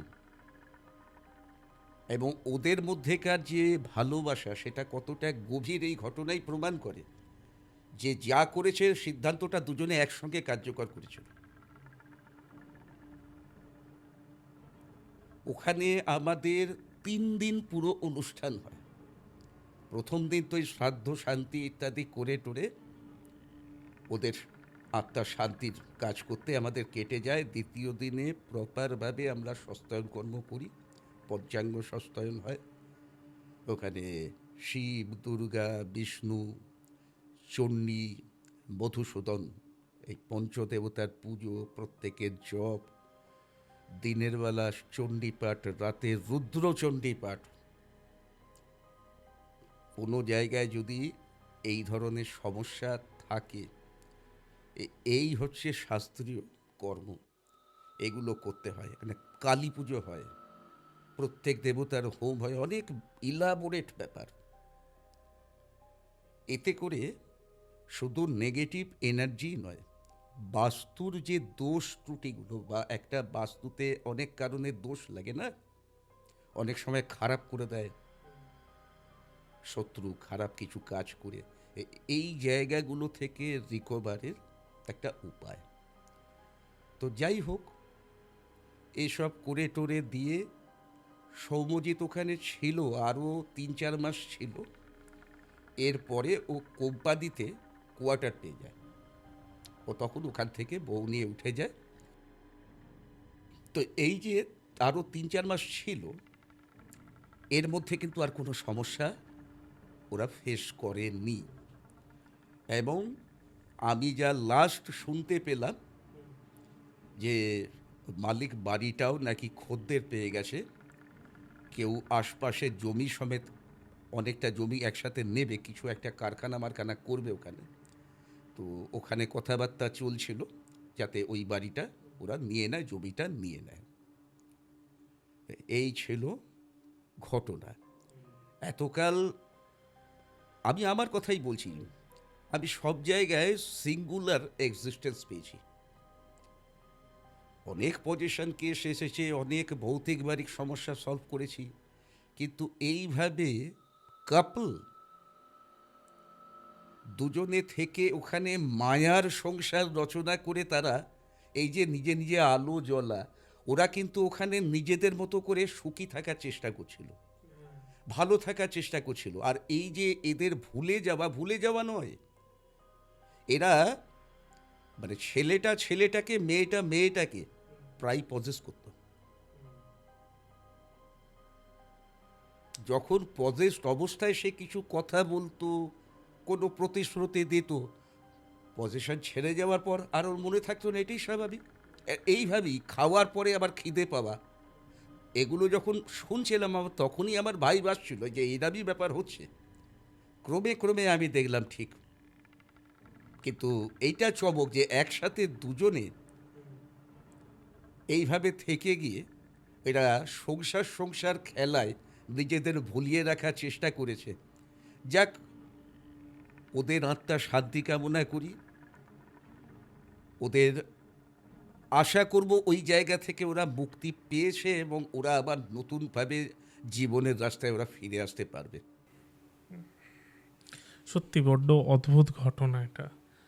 বিশেষ করে দুজন একই জায়গায় রয়েছে, আর তারা স্বামী স্ত্রী ছিল, আর মৃত্যুর পরও তারা এরকমভাবেই জীবন কাটাচ্ছিল। বাট আলটিমেটলি তাদের যে মানে মুক্তি হয়েছে, এটাই মানে খুব ভালো একটা বিষয়, খুবই ভালো একটা বিষয়। আসলে তারা মানুষ তো খারাপ ছিল না, এটাও ঘটনা। একজন খুব খারাপ মানুষ, তার কিন্তু মৃত্যুর পর মুক্তি হতে বাধা হয়। কারণ সে নিজের অন্তঃকরণকে যতক্ষণ না শুদ্ধ করতে পারে, তার মনে লোভ, লালসা, ঘৃণা, প্রতিহিংসা, এই যে পার্থিব চেতনাগুলো পূর্ণ মাত্রায় থেকে যায়, সেগুলো তাদের পিছনে টানতে থাকে অবিরত। কিন্তু এদের মধ্যে সংসার করার, সংসার সুখ পাওয়ার লোভটুকু ছিল, ঠিক কথা। কেন থাকবে নাই বা কেন বলো না? যদি একটা কাপল, ছেলেটা যখন মারা যায় কত বয়স হবে, 27-28 বছর, মেয়েটা আরও 4-5 বছরের ছোট, ওরা জীবনে পেয়েছে এটাই বা কি? কিন্তু ওরা বেসিক্যালি খারাপ ছিল না, ওদের আত্মা শুদ্ধ ছিল, তাই ওদের মুক্তিও তোরা তাড়াতাড়ি হয়ে গেছে তুলনামূলক। নাহলে এরমও ঘটনা ঘটে, যুগ যুগ ধরে মুক্তি হয় না, তাকে আটকে থাকতে হয়, কষ্ট পেতে হয়। এই দিয়ে একটা প্রশ্ন মাথায় এলো যে মানুষ মারা যাওয়ার পর এই যে ভূত বা প্রেত হচ্ছে, এটা কোন অবস্থায় হয় বা কেন হয়, যদি আমি বলি? ভালো প্রশ্ন করেছো। মানুষ মরে ভূত হয় সবাই জানে, কিন্তু ভাই মানুষ মরে কম্পালসারি ভূত হয় না। এটা যদি ভাবে যে মানুষ মরলেই ভূত হয়, তাহলে তো পৃথিবীতে মানুষ আর ভূতের সংখ্যা সমান সমান হয়ে যাবে। তা তো হয় না। তাহলে ভূত হতে গেলে কিছু কন্ডিশন আছে। যেমন ধরো, আমি সবার আগেই বলি, আমি যেটা নিয়ে কথা বলছিলাম, মায়া। যার মায়া মুক্ত হচ্ছে না, যার পিছুটান থেকে যাচ্ছে, হতে পারে সেই পিছুটানটা কোনো প্রতিশ্রুতি, সে হয়তো কিছু করবে বলে প্রতিশ্রুতিবদ্ধ, কিন্তু সে করে ওঠার আগেই মারা গেছে। কিংবা নিজের কাছে করা নিজের কোনো জেদের জায়গা, যে আমাকে এটা অ্যাচিভ করতে হবে, বা আদার্স কোনো পিছুটানের জায়গা। যেমন ধরো, মানুষ তো আসে একা, যায় একা, মাঝের সময়টা একা, না থাকার অভিনয়ে জড়িয়ে থাকে। কিন্তু এই অভিনয়টা যার যত স্ট্রং, তার এই বোধটা তত কম কাজ করে যে আমাকে যেতে একাই হবে। ওই যাবার সময় স্ত্রী, সন্তান, সংসার, বাবা মা, দায়িত্ব, কর্তব্য, এইগুলো পিছুটান হয়ে কাজ করতে পারে। কিন্তু এটা একমাত্র জায়গা নয়। এর যে পরে আসছে সেকেন্ড যেটা পসিবিলিটি, সেটা হচ্ছে মৃত্যু, অপমৃত্যু, যার মধ্যে আত্মহত্যার মতো ঘটনাও যুক্ত। অ্যাক্সিডেন্টাল যদি কারোর ডেথ হয়ে যায় বা কেউ যদি আত্মহত্যা করে নেয়, তাহলে সে মানুষটার ক্ষেত্রেও তো ওই পিছুটান থেকে যাচ্ছে না, সে তো পরিতৃপ্তি করে যেতে পারছে না, তার জীবনে সব কিছুই ভোগ করা বাকি থেকে যাচ্ছে। তো এই জায়গাটা তাকে বলতে পারো মুক্তি পেতে বাধা দেয়। এরপরে সবথেকে ইম্পর্টেন্ট পয়েন্ট যেটা আমি বলবো, সেটা হচ্ছে তিথি, নক্ষত্র, দিনের প্রভাব। আচ্ছা। ব্যাপারটা এইরকম, শাস্ত্রে মানুষের যে কোনো কর্মের শুভ দিন নির্দেশিত থাকে, জানো, শুভ কর্মের সময় নির্দেশিত থাকে। মৃত্যু এটা জীবনের একটা অপরিচ্ছেদ্য অঙ্গ। মৃত্যু মানুষের হবেই, যেমন জন্মেছে তেমনি মরবে। তাহলে জন্মের যদি শুভ সময় হয়, মৃত্যুরও শুভ সময় বা অশুভ সময় হতে পারে। তা শাস্ত্র কি বলছে? শাস্ত্র বলছে শনিবার, মঙ্গলবার, রবিবার, এই তিনটে দিন মরার জন্য অশুভ। তারপরে তিথি, আমরা জানি মাসে 30 দিন, দুটো পক্ষ, কৃষ্ণপক্ষ, শুক্লপক্ষ। 15 দিন কৃষ্ণপক্ষে, শুক্ল দিন পক্ষে 15 দিন। পক্ষ যাই হোক, দ্বিতীয়া তিথি, সপ্তমী তিথি এবং দ্বাদশী তিথি মৃত্যুর জন্য অশুভ। আচ্ছা। অ্যান্ড ফাইনালি 27টা নক্ষত্র হয় জ্যোতিষিক আঙ্গিকে। এর মধ্যে 6টা নক্ষত্রকে অশুভ নক্ষত্র বলে দাগিয়ে দেওয়া আছে। কিসের জন্য? মারা যাবার জন্য, মৃত্যুর জন্য। কি কি? কৃত্তিকা, পুনর্বসু, উত্তরাষাঢ়া, উত্তর ফাল্গুনী, বিশাখা, পূর্ব ভাদ্রপদ, এই 6টা নক্ষত্র। তা কি হয়, যদি কোনো একজন মানুষ ধরো শনি, মঙ্গল বা রবিবারে মারা গেছে, তাহলে একটা কন্ডিশন ফুলফিল হলো, একে বলে একপাদ দোষ। ওই যে মৃতে দোষ যেটা বলে পুরোহিতরা, শুনে শুনে এই কথাটা, যে মারা গেলে অনেকে দোষ পায়, দোষ পায়। এই সেই দোষ। এবার ধরো যদি তার তিথিটা হয় দ্বিতীয়া বা সপ্তমী বা দ্বাদশী, আরও এক পাদ দোষ পাবে, মানে দুটো। দুটো। তাহলে এমন দিনে মারা গেল, দিনটা পড়লো হয় মঙ্গলবার বা শনিবার বা রবিবার, সঙ্গে সঙ্গে তিথিটা পড়লো দ্বিতীয়া বা সপ্তমী বা দ্বাদশী, তাহলে এক পাদ দুপাদ দোষ পেয়ে গেল। এইবারে আসছে নক্ষত্রের প্রভাব। একা নক্ষত্র কিন্তু দুই পাদ দোষ দেয়।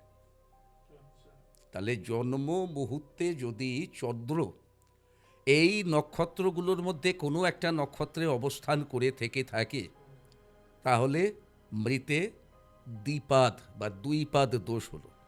আর যদি কারুর ক্ষেত্রে একসঙ্গে চারটে হয়ে যায়, মানে তিনটে ফ্যাক্টরি যদি ম্যাচ হয়ে যায়, চার পাদ দোষ, একে বলে পুষ্কর দোষ। এই দোষগুলো মানুষের আত্মার মুক্তির পথে বাধা হয়, এক একটা হার্ডল হিসেবে কাজ করে। তো আত্মা মুক্ত হয়ে গমন করতে পারে না, আবদ্ধ হয়ে পড়ে তার পরিমণ্ডলে চারপাশের মধ্যে। এক্ষেত্রে এই মৃতের দোষ পেলে পরে দেখবে অনেক জায়গায় অনেক সমস্যা হয়েছে, এরকম প্রেত উপস্থিতি অনেকেই এটা অনুভব করেছে। একটা ফাইনালি যেটা না বললে নয়, এটাও কিন্তু একটা বড় প্রভাব। এটা আমরা অনেক ক্ষেত্রেই দেখতে পাই, কোনো খারাপ লোক, কোনো দুষ্ট লোক, বিশেষত দুষ্ট তান্ত্রিক, তারা নিজের সাধ্য সিদ্ধির জন্য এই প্রেত অবস্থা প্রাপ্ত আত্মাকে বন্দি করে, তাকে দিয়ে নিজের ইচ্ছে মতো কাজ করায়, তাকে চালনা করায়। তো এইভাবে তান্ত্রিকদের ক্রিয়াকলাপ, দুষ্ট তান্ত্রিকদের খারাপ কাজ, এটাও কিন্তু মৃত্যুর পর আত্মাকে মুক্ত হতে বাধা দিতে পারে। যেমন ধরো, তান্ত্রিকেরা অনেকেই মরার খুলি, হাড়, গোড় দেখেছো এসব নিয়ে তারা ক্রিয়াকর্ম করেন। আমি বলছি আমাকেও করতে হয়। এগুলো যে করা হয়, এই যে ধরো খুলি, হাড়, গোড়, তো কারুর শরীর, কারুর না কারুর শরীরের। মানুষ নিজেকে তো সব থেকে বেশি ভালোবাসে। তুমি তোমার শরীরটাকে ভালোবাসো না, যত্ন করো না? কোথাও যদি চোট লাগে, ব্যথা পাও না, শুশ্রূষা করো তো? তা এখন তোমার হাত তুমি দেখতে পাচ্ছ, একজন নিয়ে সেটা দিয়ে কিছু করছে। তোমার মাথার খুলিতে একজন বসে কারণ খাচ্ছে, তুমি দেখছো। তুমি কি সেখান থেকে বেরিয়ে যেতে পারবে, চলে যেতে পারবে? আত্মাও এই জায়গায় আবদ্ধ হয়ে যায়। তো এই কারণেই কিন্তু মৃত্যুর পর সনাতন ধর্মে মৃতদেহকে দাহ করে ছাই করে দেওয়ার, পঞ্চভূতে বিলীন করে দেওয়ার নিয়ম রয়েছে। দেহ থাকবে না, তাহলে দেহের প্রতি কোনো টানও থাকবে না।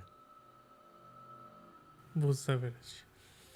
ধরুন আত্মার মুক্তি না হলে, কারণ এই মুক্তি নিয়ে কথা বলছি, সেটা দিয়ে কানেক্ট করি, যে মুক্তি না হলে তার পরিবারের কি কি সমস্যা আসতে পারে? দেখো, আত্মার যদি মুক্তি না হয়, তো সাধারণত সে তার পরিবারের থেকে দূরে যায় না বা যেতে চায় না।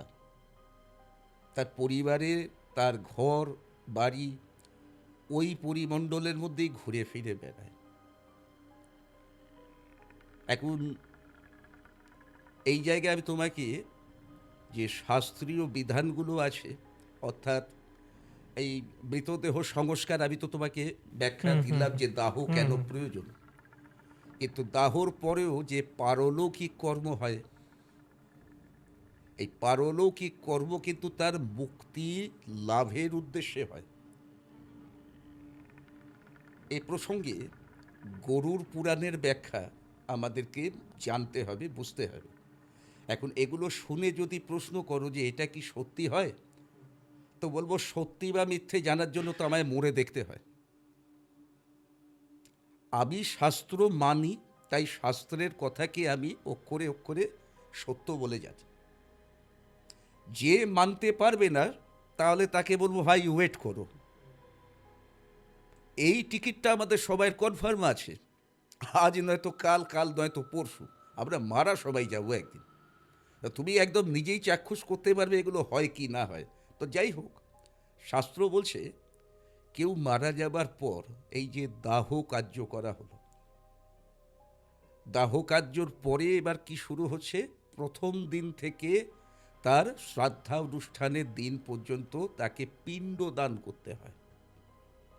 আজকাল আর তেমনভাবে কেউ এসব ফলো করে না, একদিনে সব সেরে দেয়।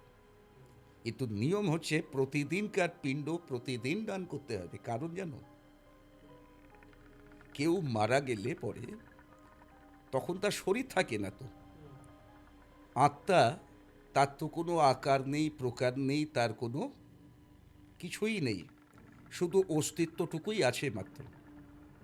এখন গরুর পুরাণ বা আমাদের যে অন্য ধর্মশাস্ত্র সেই অনুযায়ী মৃত্যুর পর আত্মাকে যমলোকে গমন করতে হয়, সেখানে তার বিচার হয় এবং সেই অনুযায়ী তার পরবর্তী জীবনের দিক নির্দেশ হয়। তার যমলোকে যে যাবে, যমদূত তাদের নিয়ে যাবে, কিন্তু যেতে গেলে তার তো শরীর লাগবে, বিনা শরীরে সে যাবে কি করে।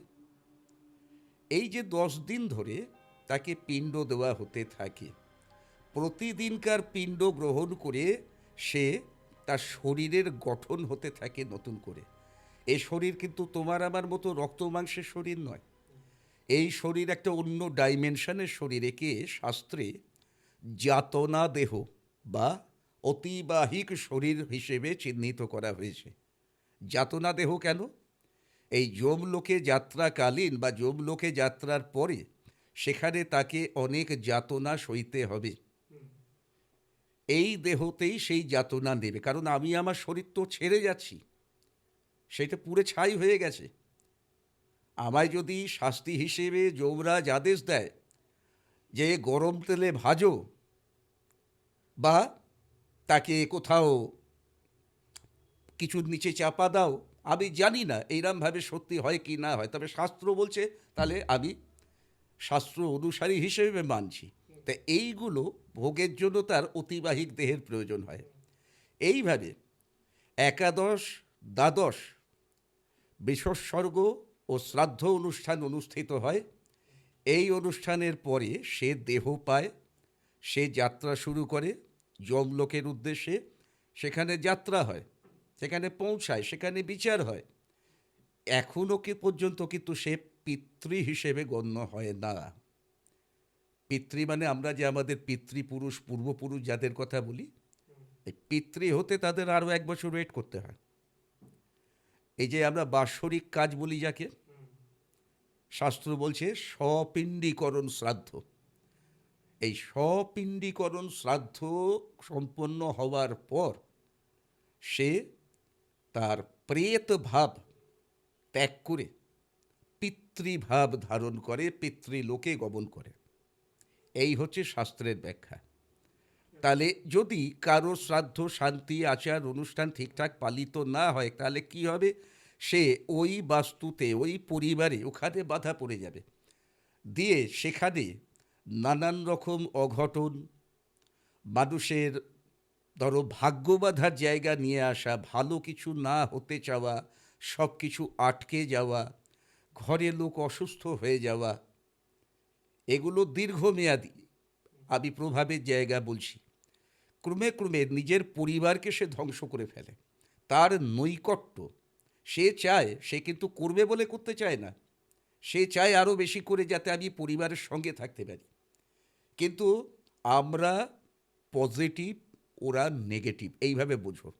যেমন ইলেকট্রিকে নেগেটিভ পজিটিভ পয়েন্ট একসাথে কানেক্ট হলে কি হয়? শর্ট সার্কিট, বিস্ফোরণ হয়, আগুন লেগে যেতে পারে।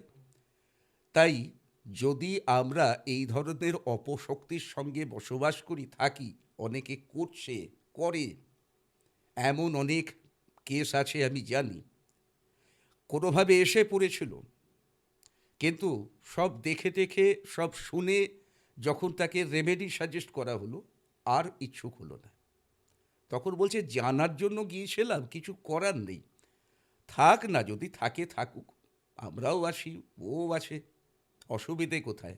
তো অশুভতেটা এইভাবে বুঝবে না, অশুভতেটা এইভাবে দীর্ঘদিন কাটতে গিয়ে ক্রমে ক্রমে বুঝতে পারবে যে তোমার আশপাশের ভাইবটা টোটালি নেগেটিভ হয়ে যাবে, তোমার মাইন্ড নেগেটিভ হয়ে যাবে, ভালো কথাও ভালো লাগবে না, ক্রমে বহির্জগৎ থেকে বিচ্ছিন্ন হয়ে যাবে। যে বাড়িতে কেউ আসুক সেটাও যেমন ভালো লাগবে না, তুমি কোথাও যাও সেটাও তোমার ইচ্ছে করবে না।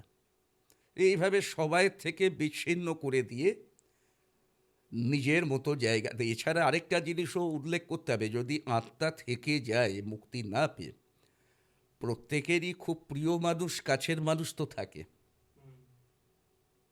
তাই এই ক্ষেত্রে প্রায়শই দেখা যায় অমুককে নিয়ে যাব, তমুককে নিয়ে যাব। বাবা মারা গেছে, ছোট বাচ্চা ছেলে, ছেলে অন্ত প্রাণ, ছেলেরও বাবা অন্ত প্রাণ, এর অবস্থায় ছেলের উপরে বিপদ ঘনিয়ে আসে। তা এই কারণে কোথাও মৃত্যু হলে সেই মৃত্যুর পর যথাযথভাবে পারলৌকিক কর্ম তো করতেই হবে, অন্ত্যেষ্টি তো করতেই হবে। কিন্তু যদি ওই কোনোভাবে অপমৃত্যু হয়, অপঘাত মৃত্যু হয়, তাহলে সেক্ষেত্রে অবশ্যই শাস্ত্রসম্মতভাবে প্রয়োজনীয় পদক্ষেপ নেওয়া দরকার, এতেই সবার মঙ্গল। এটাই আমার পরের প্রশ্ন ছিল যে অপঘাতে মৃত্যু বা আকস্মিক মৃত্যু হলে কি করা যায়, মানে তাদের পরিবার কি করবে, মানে সেক্ষেত্রে যে যে শাস্ত্রীয় নিয়ম আছে সেইগুলোই পালন করতে হবে, তাছাড়া কি অপঘাত এক্সট্রা মৃত্যু কিছু হলে করতে হবে? আমি বলে দিচ্ছি হ্যাঁ হ্যাঁ, পরপর স্টেপগুলো, হুম হুম হুম, যেগুলো করতেই হবে। একদম। প্রথমেই কোনো পণ্ডিত ব্যক্তি যিনি জানেন তাকে দিয়ে দেখিয়ে নিতে হবে যে কোনো রকম দোষ পেল কিনা। যদি দোষ নাও পেয়ে থাকে তাহলেও অপঘাত মৃত্যু কিন্তু চিন্তার, কারণ এখানে একটা মানুষ মেন্টাল প্রিপারেশনের সময় পায় না যে আমি চলে যাচ্ছি, সে সব কিছু অসমাপ্ত ছেড়ে চলে যায়। তা তার পিছুটানের এভরি জায়গা পসিবিলিটি রয়েছে, এভরি প্লেস রয়েছে। তা যদি দোষ পায় তাহলে তো কথাই নেই, তাকে যথাযথভাবে অন্ত্যেষ্টি করতে হবে। অন্ত্যেষ্টি মানে দাহ সংস্কার।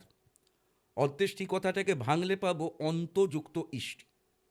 অন্ত মানে শেষ, ইষ্টি অর্থাৎ ইষ্টের উদ্দেশ্যে যা কর্ম করা হচ্ছে, যজ্ঞ এক কথায়। তাহলে এটা হচ্ছে জীবের শেষ যজ্ঞ, যেখানে সে নিজের পার্থিব শরীরটাকে জ্বালিয়ে পুড়িয়ে ছাই হয়ে দিয়ে তার আত্মা মোক্ষের উদ্দেশ্যে ধাবিত হয়। আরেকটা জিনিস দেখবে, দাহ করার পর কম্পালসারি অস্থি বিসর্জন হয়। এই অস্থি বিসর্জন এটা কেন দরকার? দেহ পুড়ে ছাই হয়ে গেছে, দেহাবশেষটা রয়ে গেছে ছাই হয়ে, এটা যে মুখাগ্নি করে সেই এটা ভাসায় কোনো পবিত্র জলধারায়। যেখানে আমাদের গঙ্গা আছে আমরা গঙ্গায় এটি দিই, যেখানে গঙ্গা নিয়ে অন্য কোনো নদী আছে তারা সেখানে সেটি ভাসায়। পবিত্র জলধারায় এই চিতাভস্য দেহাবশেষ ভাসিয়ে দেওয়ার দুটো উদ্দেশ্য। এক, পরিবারের সঙ্গে সম্পূর্ণ সংযোগ বিচ্ছিন্ন করে দেওয়া, আর তোমার কোনো চিহ্ন আমাদের মধ্যে নেই, যা ছিল সব আমরা মুছে দিয়ে এই শেষ বিদায় দিয়ে দিলাম। অর্থাৎ এখানে আর তোমার জন্য কিছু নেই, তুমি আর ফিরে এসো না, একটা মেসেজ পৌঁছে দেওয়া। অ্যান্ড সেকেন্ডলি, আমরা গঙ্গার মতো পবিত্র জলধারার ক্ষেত্রে বিশ্বাস রাখি যে এটা নাকি আমাদের মুক্তি দেয়, পাপ থেকে মুক্তি দেয়, আমাদের মোক্ষ এনে দেয়। তাই এই জলে চিতাভস্য ভাসিয়ে আমরা সেই আত্মার শান্তি কামনা করি, মুক্তি লাভের কামনা করি। এটা বিশ্বাসের জায়গা। এবং এরপরে আসছে তার ওই পারলৌকিক কর্ম, শ্রাদ্ধ, শান্তি ইত্যাদি। যদি দোষ লাগে সেক্ষেত্রে সস্তায়ন কর্ম আবশ্যক। তবে এই জায়গায় আরেকটাও কথা না বললে নয়, কারণ ভূত শস্যের মধ্যেও থাকে। কী রকম? আমি শ্রাদ্ধ শান্তি ষষ্ঠজন যাই ব্যবস্থা করি না কেন, আমাকে ভরসা করতে হবে কার ওপর? পুরোহিতের ওপর। হুম, সে ঠিকঠাকভাবে যদি কাজ করছে। পুরোহিত তার কাজ ঠিকঠাক না করে, সে তো পাপের ভাগীদার হবে, তাতে কোনো দ্বিমত নেই। কিন্তু তার এই ভুলভাল কাজ বা ইনকমপ্লিট কাজ, যা বলবো, আর কিন্তু সবই পয়সা দিয়ে মাপা হয়। পুরোহিত যেভাবে করণীয় সেভাবে করতে কোনো বাজেট দিল, দেখা গেল এই পার্টি মারা যাওয়া মানুষের জন্য এত খরচা করতে রাজি না। বলছে না না না, ওখানে এত পয়সা খরচা করে কি হবে, ওর তো চলে গেছে, যে যাবার সে তো চলে গেছে, যতটুকু না করলে নয়, যা হোক করে দিন। আর পুরোহিতেরই বা কী দায় পড়েছে? এই জায়গায় পুরোহিত ফরমায়েশ মতো কম থেকে কম খরচায়, কম থেকে কম আয়োজনে, এখন তো এমনও হচ্ছে মারা গেছে ঘরে, তার শ্রাদ্ধের জন্য বা তার আত্মার শান্তির জন্য মন্দিরে পুজো দিয়ে দেওয়া হচ্ছে। এই যেমন এদের ক্ষেত্র, এই আবার ঘটনায় এইটাই ঘটেছিল, মন্দিরে পুজো দিয়ে দেওয়া হয়েছিল। এইভাবে তো প্রকৃত ক্রিয়াকর্ম হয় না। আর আমি গরুর পুরাণ থেকে ব্যাখ্যা করে দিয়েছি, যেটা না হলে কি সমস্যা হয়। দেহ না পেয়ে আত্মা তখন ভটকে বেড়ায়। যতদিন না এই অতিবাহক বাহিক দেহ তৈরি হবে, সে যমলোকে যাত্রার শক্তিই পাবে না। তা যার এগুলো হবে না, তার আত্মা মুক্তির রাস্তায় যেতেই পারবে না। আসলে এই প্রেত অবস্থাটা কি জানো? এটা একটা এয়ার পকেট মতো। অর্থাৎ এই যে আমরা রক্ত মাংসের শরীর ধারণ করে এখন ঘুরে বেড়াচ্ছি, কাজ করছি, কথা বলছি, যেদিন মারা যাব আমি তো এই শরীর থেকে বিচ্ছিন্ন হয়ে যাব। আমার আমিত্ব এই শরীর থেকে আলাদা হয়ে যাবে। আমি দূরে দাঁড়িয়ে আমার শরীরটাকে দেখতে পাবো, এইরকম একটা জায়গা। তো এই যে ব্যাপারটা, যে আমি যেদিন মারা যাব, আমারই আত্মা তখন কি করবে? সে তার নিজের পথে যাবে, যে পথে তাকে যেতে হবে। সবাই যায়, কিন্তু যাবেটা কি করে?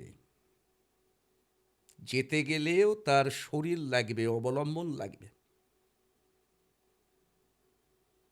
এই সমস্ত শাস্ত্রাচারের মাধ্যমে সে যাওয়ার মতো ক্ষমতা অর্জন করে।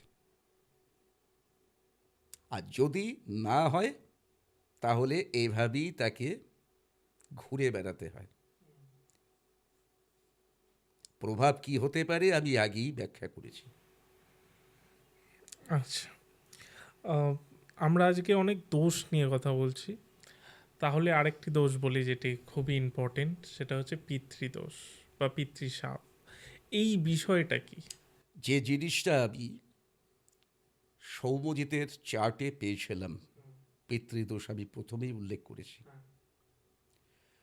দেখো, মানুষের জীবন, মানুষের জন্ম, সারাটা জীবন, এমনকি মৃত্যু, এই পুরো যে চক্রটা, এটা জ্যোতিষশাস্ত্রে জন্মকোষ্ঠীর মধ্যে প্রেডিক্ট করা হয়।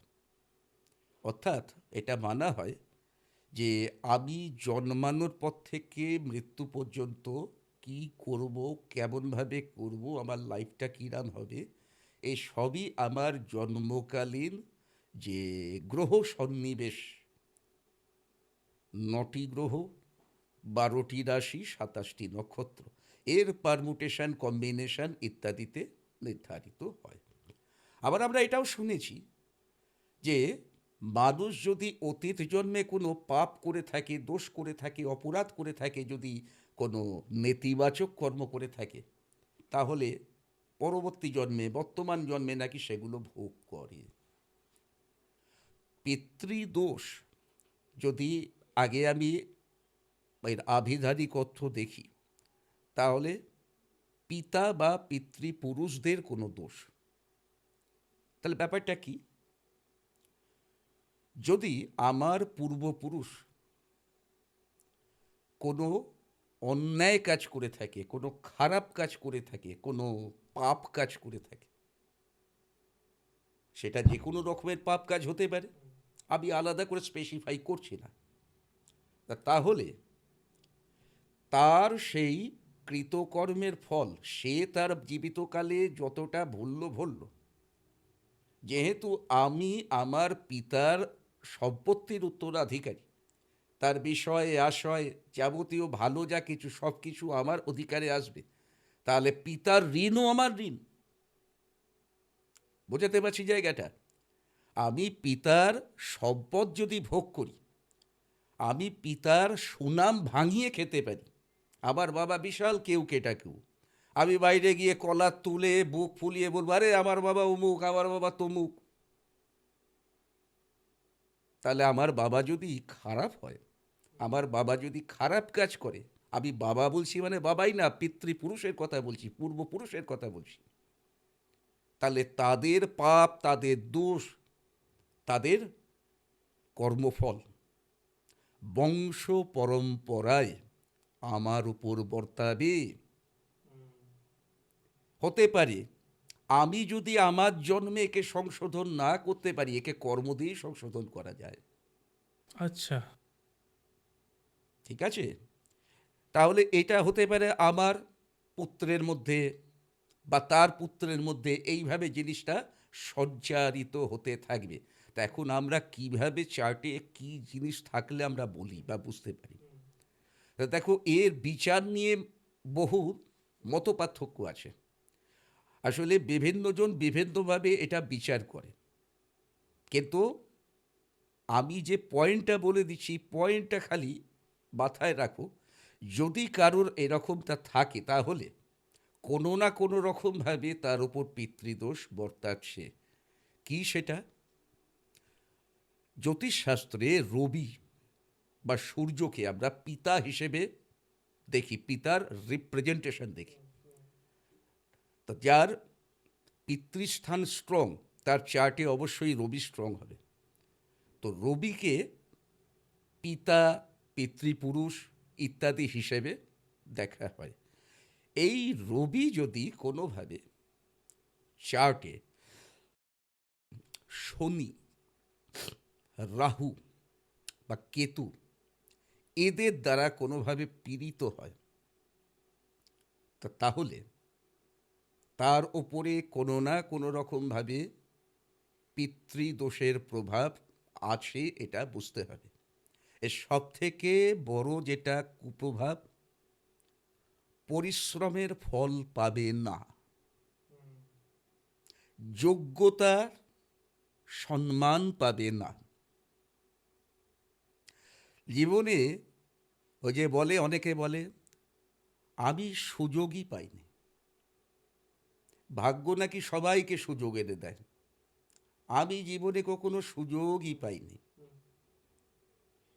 পিতৃদোষের এইটা হচ্ছে সব থেকে বড় কুপ্রভাব, যে যেন মনে হয় জীবনটাকে একটা বোতলের মধ্যে ভরে দিয়েছে, যেটা ছিপিটা টাইট করে আটা আছে, আমি তার ভেতর লাফাচ্ছি। প্রতিবার লাফার সঙ্গে সঙ্গে আমার বোতলের গায়ে মাথা ঠুকে যাচ্ছে, তা বেরোতে পারছি না। অদৃশ্য একটা বন্ধন আমাকে একটা গণ্ডির মধ্যে বেঁধে রেখে দিয়েছে।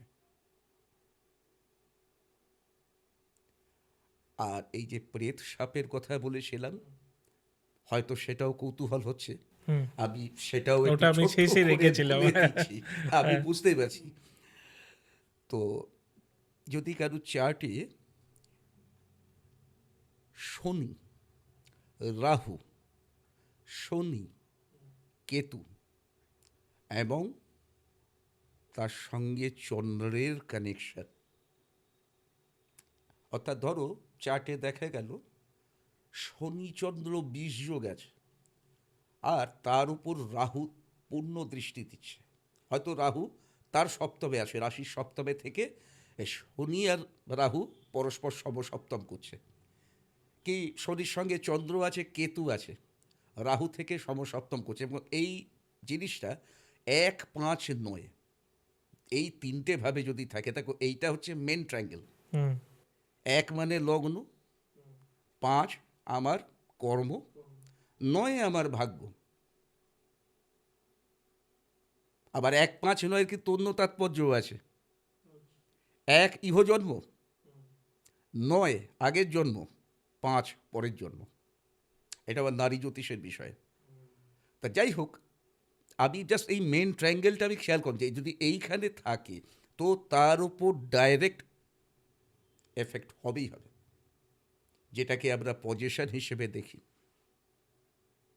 তো প্রেত সাপ হচ্ছে এমন সংযোগ যেখানে সেই ব্যক্তি বা সেই পরিবার যাই হোক, সেখানে কোনো প্রেত বাধা আছে, কোনো প্রেতের সাপ আছে, যেটা তাদেরকে একটা মানে দুর্ভাগ্যগ্রস্ততার মধ্যে ফেলে রাখে, যে কোনো উন্নতি নেই, কোনো অগ্রগতি নেই, এবং এরা কম্পালসারিলি মেন্টাল আর নার্ভাস সিস্টেমের সমস্যাতে এরা ভুগবেই। এই কারণে যাদের যাদের সঙ্গে এই রকম ঘটনা হয়, সাধারণ সুস্থ সবল মানুষ যারা, অনেকে এদের পাগল ভাবে, কারণ কথাবার্তায় অসঙ্গতি এসে যায়। কিন্তু ওদের সঙ্গে কি ঘটছে শুধু ওরাই জানে, ওরা কাউকে সেটা প্রকাশ করতে পারে না, বোঝাতে পারে না। যাদের সাথে এরকম ঘটে তার মানে যাদের সাথে ধরুন ভৌতিক ঘটনা ঘটছে, তারা তো আর সবাই প্রেতসাপের কোনো কানেকশন নেই তো, আশা করছি না সবার মধ্যেই এটা থাকে। না, দেখো, যদি প্রেত শ্রাপ কারোর ওপর পূর্ণাঙ্গভাবে প্রযোজ্য হয়, তো তাহলে তার সর্বোচ্চ যে সমস্যা অর্থাৎ পজিশন আসতে পারে। এইবার ধরো, যে পরিবারে পজিশনজনিত সমস্যা হচ্ছে, একজন পজেস হচ্ছে কিন্তু সাফারার বাকিরাও হচ্ছে, প্রেত সাপ অ্যাক্টিভ পজিশনকে নির্দেশ করে না, শুধুমাত্র প্রেতের প্রভাবে, প্রেতের উপস্থিতিতে কিভাবে জীবনযাত্রা ব্যাহত হওয়া, মানুষের জীবন ও বাস্তু উভয় জায়গায় নেগেটিভিটির সঞ্চার হওয়া এবং সার্বিকভাবে অবনতির দিকে, একটা ধ্বংসের দিকে এগিয়ে যাওয়া, এই হচ্ছে তার অনিবার্য পরিণতির জায়গা। তো কারোর যদি কানেকশান থাকে, কানেকশান যদি লঘু হয়, তাহলে হতে পারে সে এই অভিজ্ঞতার সাক্ষী হবে, বা সরাসরি নয়, ইনডাইরেক্টলি তা এর দ্বারা সে প্রভাবিত হবে। এখন যে বাড়িতে এরকম ঘটনা ঘটছে, যার উপর ঘটছে, তার তো কোনো না কোনো স্ট্রং কানেকশান বেরোবে, এবং বেরোয়ও। এই ব্যাপার বুঝলাম। আজকে আমরা অনেক কিছু নিয়ে আলোচনা করলাম, মানে অনেক দিন পর আপনি এলেন আর অনেক বিষয় নিয়ে আলোচনা হলো। বিশেষ করে ঘটনাটাও খুব মারাত্মক ছিল, আর কেন জানি না ওই ঘটনা রিলেটেডই কিন্তু আমাদের আলোচনা হলো মেনলি। আমরা যেটা মানে আমি সত্যিই ভাবিনি যে এরমভাবে আমার মধ্যে থেকে প্রশ্নগুলো জেগে উঠবে। মানে একটা এটাই তো হচ্ছে ব্যাপার। তুমি আবার ঘটনাটা আমি যে তোমাকে যেরকমভাবে বললাম, তুমি আসলে খুব মন দিয়ে আবার ঘটনাটা শুনছিলে, তাই যে যে জায়গায় স্বাভাবিকভাবে এই ঘটনার সাপেক্ষে মনে যে প্রশ্ন আসতে পারে, তোমার মনে এসেছে। exactly তোমার দর্শকেরাও যদি এই রকম মন দিয়ে কেউ ঘটনাটা শোনে, তাদের মনেও প্রশ্ন তাদের আসবে। মনেও স্বাভাবিক এই প্রশ্নগুলো হয়তো আগে আসবে, পরে তারা পেয়ে যাবে উত্তর, এটাই কিংবা এই ধরনের অন্য কোনো প্রশ্ন তাদের মনে আসতে পারে। এই সীমিত সময়ের আলোচনায় কত কিছুই বা বলা যায়, হয়তো তারা সেই ধরনের প্রশ্নের উত্তর খুঁজবে। সত্যি খুবই ভালো লাগলো। আশা করছি আগামী দিনেও আমরা একসাথে বসবো। নিশ্চয়ই, আমিও এটাই আশা করব যে খুব শিগগিরই সেকেন্ড টাইম আবার থার্ড টাইম তোমার সঙ্গে বসি, আবার তোমার দর্শকদের আবার কিছু এইরকমই অভিজ্ঞতার গল্প শোনানোর আমার সুযোগ হোক। একদম। Thank you, thank you, thank you.